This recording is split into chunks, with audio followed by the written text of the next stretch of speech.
face me and prove that I'm not imagining things. His voice still lingers in my head, replaying over and over as I struggle to process the shock.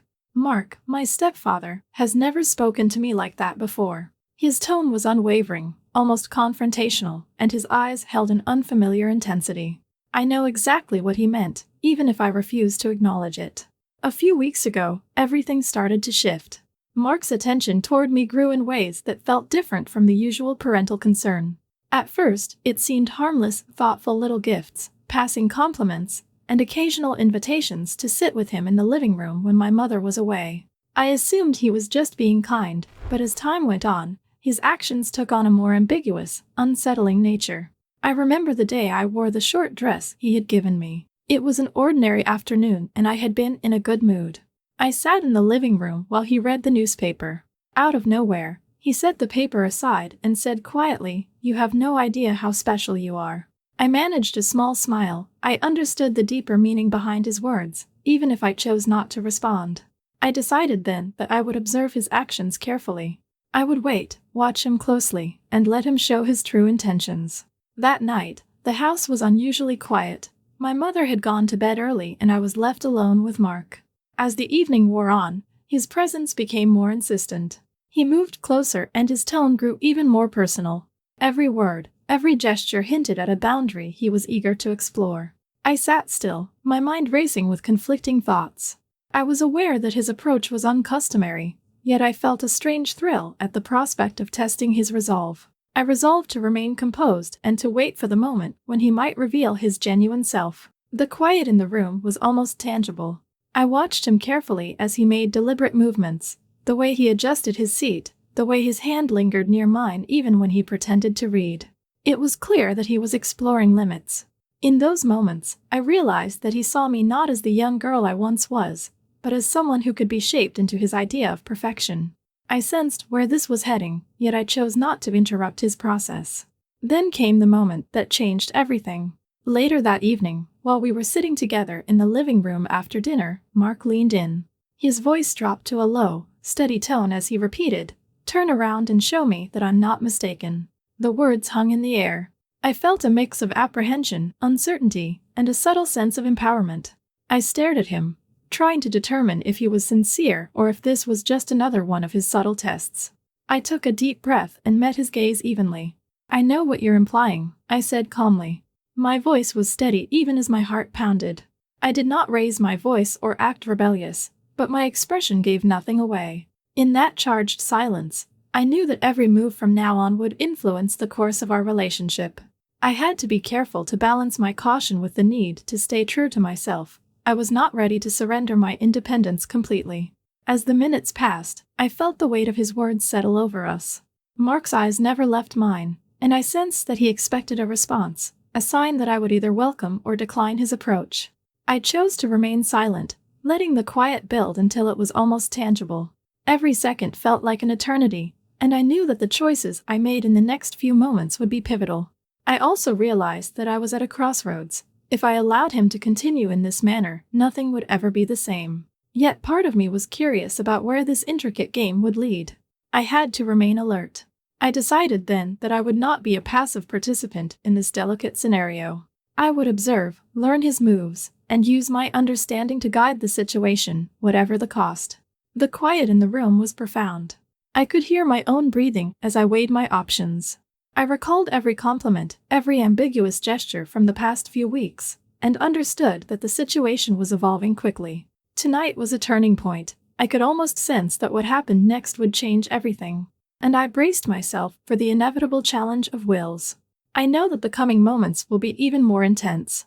The stakes are high, and the path forward is uncertain. I have no idea what his next move will be, but I do know one thing. I will not allow him to shape this narrative without clarity. I will wait for that moment when his true intentions become evident, and I will be ready. The next day, Mark invited me to lunch at an upscale restaurant. I accepted his invitation without hesitation. Later, my mother questioned why I was chosen instead of her, remarking, "We rarely spend time together with Emily." His casual explanation did little to hide the underlying intent, and I already sensed that today's meeting was more than just a friendly lunch. The restaurant's atmosphere was modern and efficient. Mark reserved a private table in a secluded corner to ensure our conversation remained uninterrupted.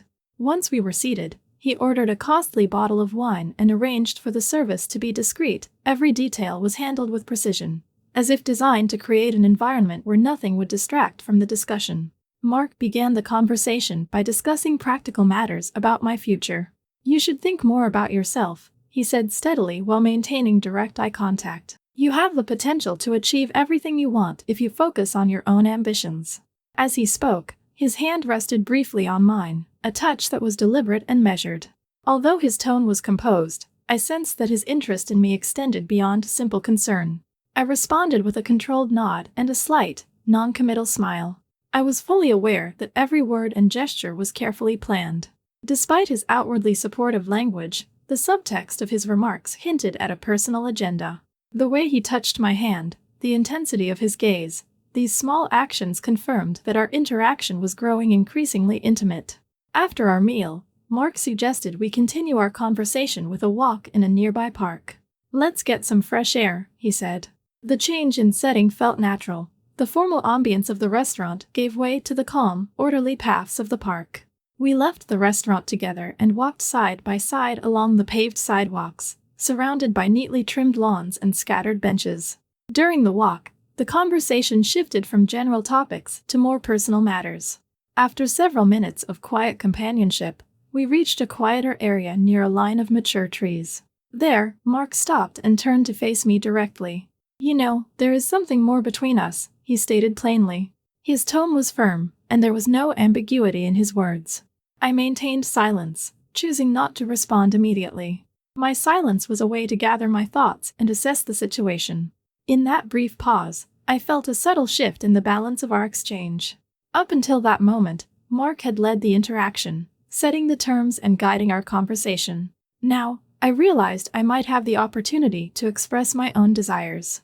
Mark continued without waiting for a response. "Our connection isn't just about routine or convenience. There's something unique here, something that could redefine our relationship." His words were direct, and his steady tone left little room for negotiation. As he spoke, his hand moved again, briefly touching my arm with purpose. I noted every detail, the warmth of his touch, the steady look in his eyes, and understood that he expected me to acknowledge the deeper meaning behind his words. Despite the intensity of the moment, I kept my reactions measured. I asked a few clarifying questions about what he meant by something more, and his answers were plain and sincere. "I see potential for change in both of us," he said simply. "It's not just about what I want, it's about what you could become if you embraced this opportunity." His answers were pragmatic and devoid of embellishment. As we resumed our walk, the conversation took on a reflective tone. Mark talked about opportunities and potential changes in my life without venturing into overly personal territory. "You have the strength to make significant decisions," he stated, his voice remaining calm and steady. I listened carefully, aware that his words were as much about guiding my future as they were about deepening our current connection. We passed a few park benches where other visitors sat quietly, but our focus remained on each other. The steady hum of conversation from nearby groups provided a neutral backdrop as I continued to weigh his words. Every sentence he uttered was deliberate and calculated to advance our discussion. I realized that this meeting was not just about the present moment, it was setting the stage for a future that would force me to confront important decisions. At one point, Mark paused near a fountain. The sound of the water set a rhythmic pace for our conversation. "I believe that if you focus on your ambitions, nothing can hold you back," he said while offering his arm as we navigated a slight incline. I accepted the gesture, not as a sign of yielding, but as a practical acknowledgement that the conversation was progressing toward matters that would affect my life significantly. The walk eventually brought us back toward the park entrance. By then, the tone had shifted from casual to one that carried a sense of conclusion. Mark's earlier words had established a clear invitation, a chance for our relationship to evolve into something far more consequential. I was left with no doubt that the discussion had profound implications, even if he had not yet spelled out all the details. "Before parting ways," Mark said, "think about what I've said today. There is a real opportunity here for change." His tone was firm yet measured, and I could tell that he expected a thoughtful reply in the near future. I simply replied, "I will," and then we separated. As I walked to my car, I couldn't shake the feeling that this conversation had fundamentally altered the dynamics between us. During the drive home, I replayed every moment of the day, the lunch meeting, the deliberate yet pointed remarks, the walk in the park. It all painted a picture of a man whose interest in me was growing more layered. I understood that the balance of our exchange was shifting and that I would soon face choices that could redefine my future. Later that day, I stepped out of the car with a sense of cautious resolve. I knew that today's encounter was only the beginning of a deeper exploration. Mark's clear statements and measured gestures had set in motion a series of events that would force me to make important decisions in the days ahead. I entered the house quietly, reflecting on the meeting. Alone in my room, I reviewed the day's events in my mind. The clarity of his words left little ambiguity. Our interaction had crossed a threshold, and the consequences were imminent. I understood that the change between us was deepening and that the next phase of our relationship would challenge everything I thought I knew about boundaries and choice. As I prepared for the evening, one thought was certain: the stakes are rising, and I must decide how much I am willing to risk. The day had ended, but the tension persisted. What happened today will inevitably lead to a decisive turning point, and I must be ready for whatever comes next. Following the events of our walk in the park, I began noticing that his presence was becoming increasingly noticeable. Over the past few days, Mark started appearing in places where I least expected him. One morning, as I was heading to my regular gym session, I spotted his car parked near the entrance. I paused for a moment, puzzled by his sudden appearance. As I entered the gym, I heard a familiar voice call out, "I was just passing by and thought you might need a ride." I turned to see him leaning casually against his car, a slight smile on his face. There was a quiet kindness in his gaze that did not match the casual tone of his words. I replied with a simple nod and continued with my workout, all the while aware that his actions were becoming more deliberate. Later that day, Mark sent a message inviting me to his office. The invitation was straightforward: "Come by my office. This is only for you. See how I work." Despite knowing that his motives went beyond mere professional courtesy, I agreed, partly out of genuine interest and partly because I sensed that this was his way of moving our connection forward. I arrived at his office building, a modern structure with large windows that stretched from the floor to the ceiling.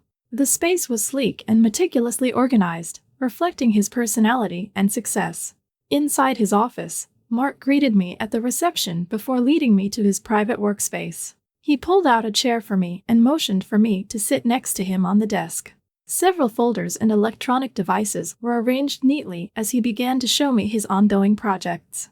"I want you to see the work that drives me," he said. His explanations were clear and practical, focusing on the details of his business ventures.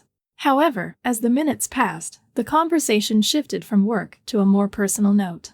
While pointing to a detailed chart on his computer screen, he leaned in closer and lowered his voice.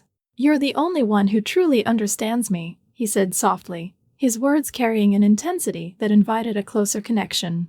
I listened intently, aware that his comments were designed to bridge the gap between professional admiration and personal interest. I maintained a neutral expression and answered with brief, thoughtful remarks. I asked a few clarifying questions about his projects, ensuring that the discussion stayed centered on practical matters.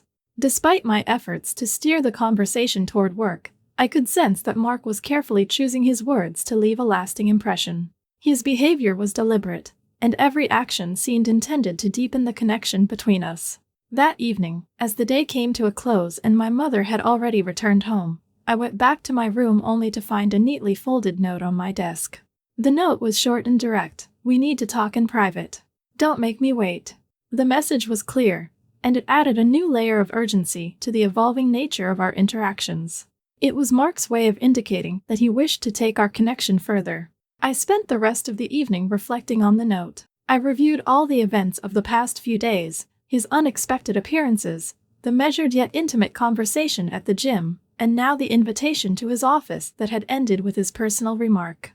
Each moment built up the intensity, and I realized that Mark's insistence was not only persistent but also increasingly consistent. His actions were no longer isolated incidents. They were becoming a steady part of my daily life. Despite the clear message in the note, I felt a mix of apprehension and cautious curiosity about what might come next. On one level, I was surprised by the growing frequency of his invitations. On another, I recognized that I was gradually reassessing my own stance in response. I had begun to view his actions as a challenge, a puzzle to be understood, rather than a threat.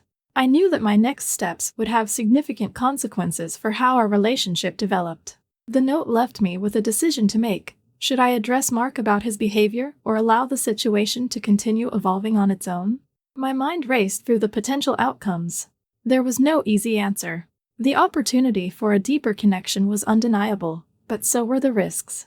Accepting his invitation might mean venturing into areas that I had once considered off-limits.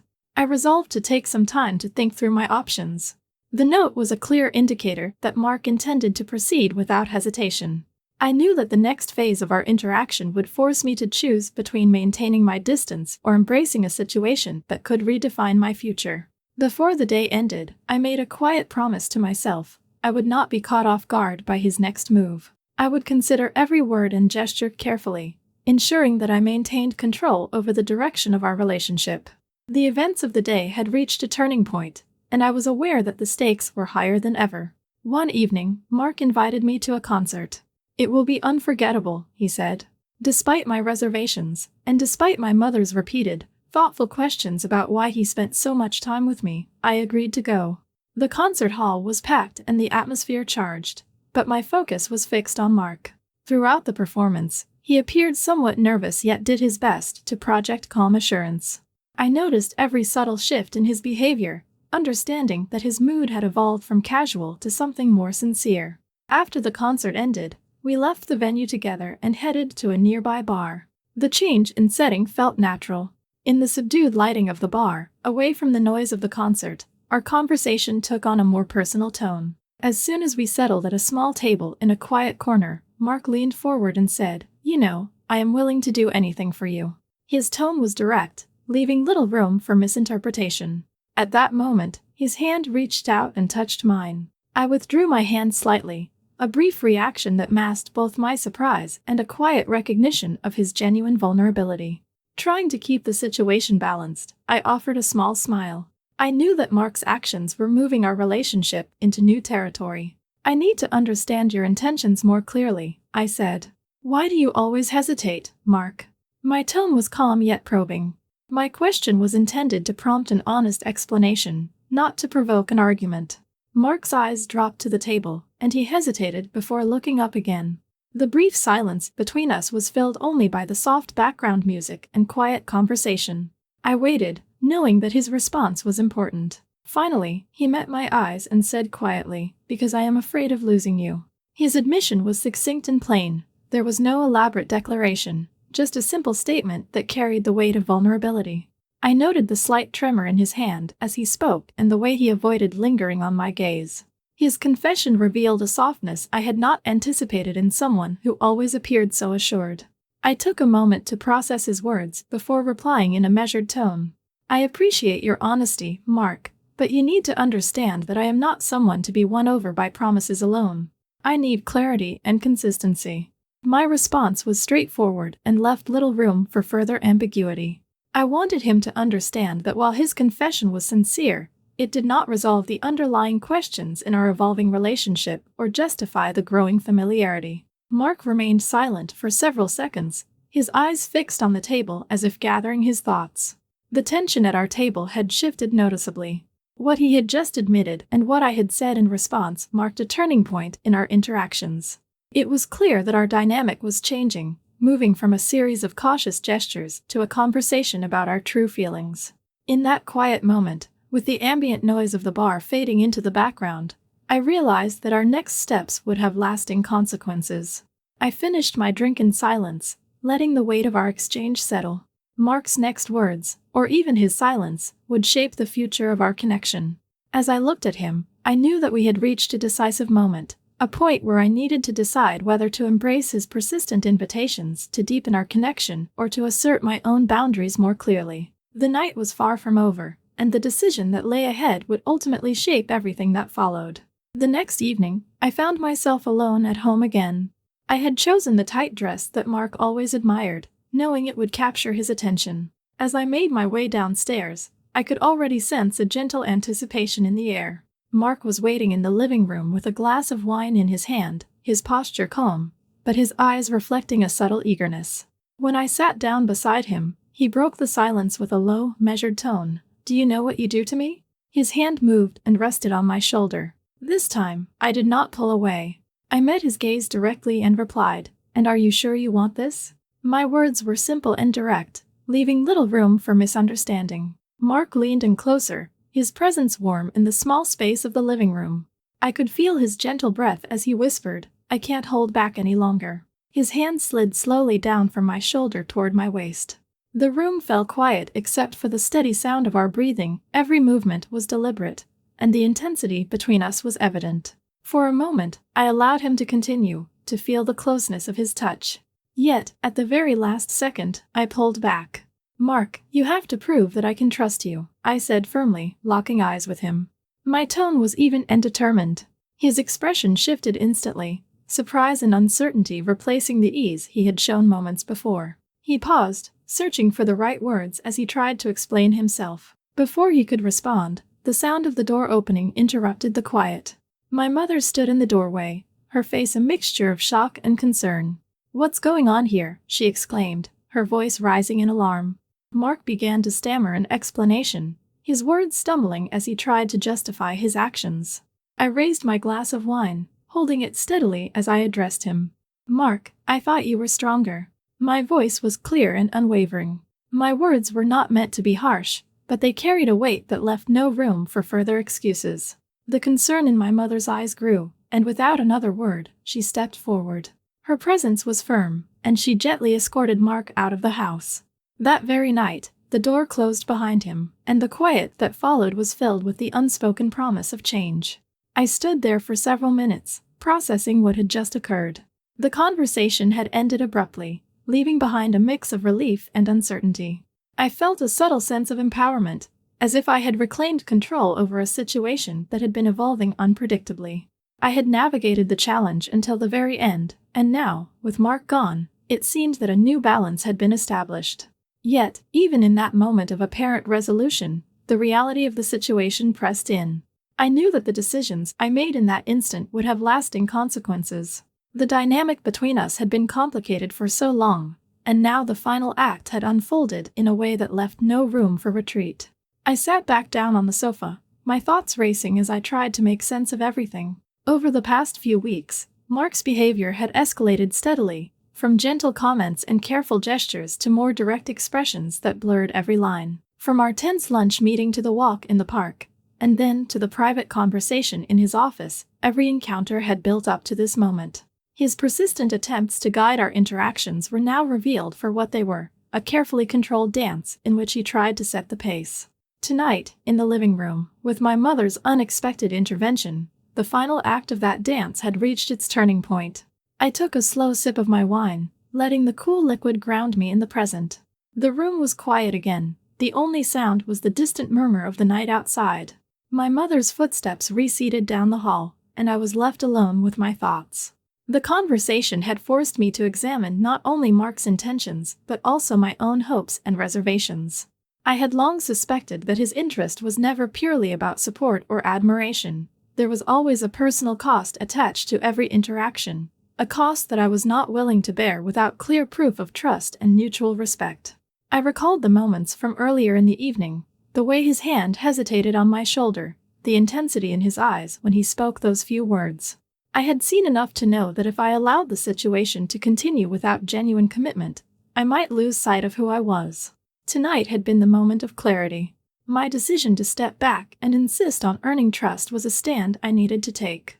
With a final look around the now quiet living room, I set my glass down and made a decision. I would no longer allow myself to be guided by empty assurances and half measures.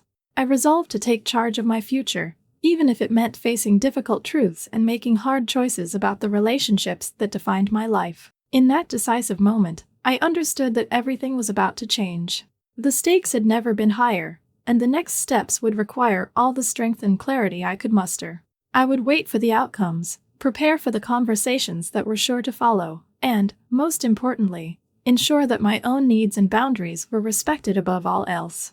As the night drew on, I sat alone, aware that the true turning point of this ongoing connection was only just beginning. The dance had shifted tonight, but its consequences would ripple through every aspect of my life in the days ahead.